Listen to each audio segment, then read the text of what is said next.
खुदावंत यीशु मसीह के नाम से आप सभी को मेरा जय मसीह की। परमेश्वर को मैं धन्यवाद देता हूँ। प्रभु ने सुंदर समय दिया कि हम परमेश्वर के वचन को सुने और सीखे। मेरे साथ पढ़ेंगे नीति वचन की पुस्तक, उसका 17 अध्याय, उसका 15 पद को हम पढ़ेंगे। नीति वचन 17 का 15। जो दोषी को निर्दोष और निर्दोष को दोषी ठहराता है, उन दोनों से यहोवा घृणा करता है। परमेश्वर पिता इन वचनों के माध्यम से हम सभी को आशीर्वाद दें। प्रियो, यहाँ पर बाइबल न्याय के बारे में हमें सिखाता है। इस पृथ्वी पर मरने के बाद तो सब मनुष्य का न्याय होगा, लेकिन जब इस पृथ्वी पर आप और मैं जीवित रहते हैं, उस वक्त बहुत सारी बातों के लिए इस पृथ्वी पर न्याय होता है। लेकिन बाइबल हमें यह सिखाता है कि जो दोषी को निर्दोष और निर्दोष को दोषी जो ठहराते हैं, उन दोनों से परमेश्वर क्या करता है? घृणा करता है। कैसे?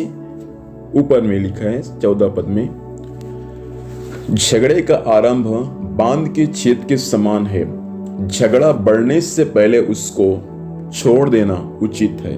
बाइबल क्या सिखाता है प्रियो कि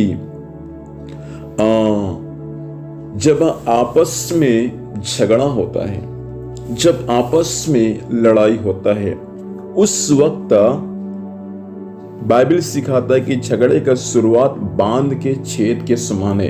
एक बांध है, उसमें बहुत सारा पानी है, उसमें एक छोटा सा सुराग है, उस सुराग के समान है बोलते हैं झगड़ा। कैसे? एक छोटा सा सुराग है, यदि उस सुराग को बंद नहीं करेंगे तो पूरा दरवाजा खुल जाएगा और पूरा बांध का पानी बह कर निकल जाएगा और आसपास में जो गांव है, घर है, सबको नष्ट कर देगा। उसी प्रकार है झगड़ा का आरंभ।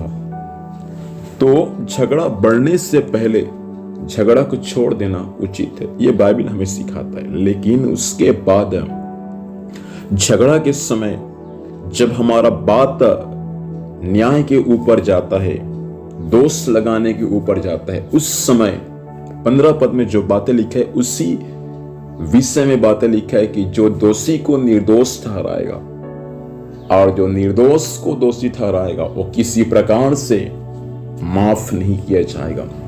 भाई बहन, मैं आपसे कहना चाहूंगा, मसीह में आने के बाद किसी को दोषी ना ठहराए और किसी को निर्दोष भी ना ठहराए। बाइबल के वचन के अनुसार आप सही न्याय करें। दोषी है तो ठीक, या निर्दोष है तो ठीक, लेकिन बेवजह से आप किसी इंसान को दोषी ठहराएंगे तो प्रभु आपसे घृणा करेगा, और किसी दोषी को आप निर्दोष भी ठहरा देंगे, फिर भी परमेश्वर आपको घृणा करेगा। इसलिए बाइबल चाहता है प्रियो कि हम न्याय करने में विश्वास योग्य हो जाए।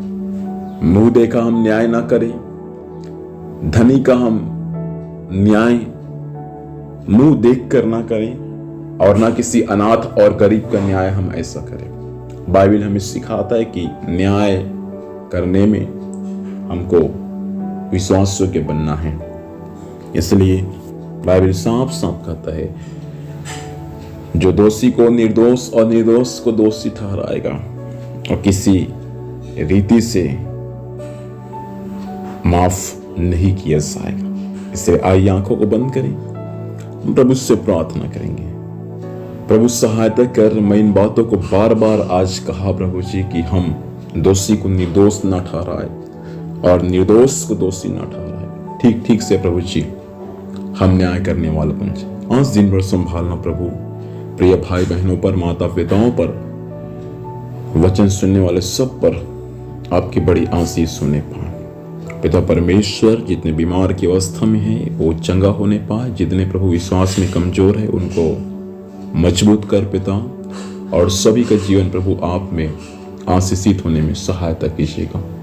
लॉर्ड, आपकी बड़ी अनुग्रह, बड़ी छुटकारा सब भाई बहनों पर प्रकट होने में सहायता करना। आपने ऐसा किया, धन्यवाद देते हैं। यीशु के नाम से आशीष को मांगते हैं, आमीन। प्रभु हमें आशीष दें। आप सभी को जय मसीह की।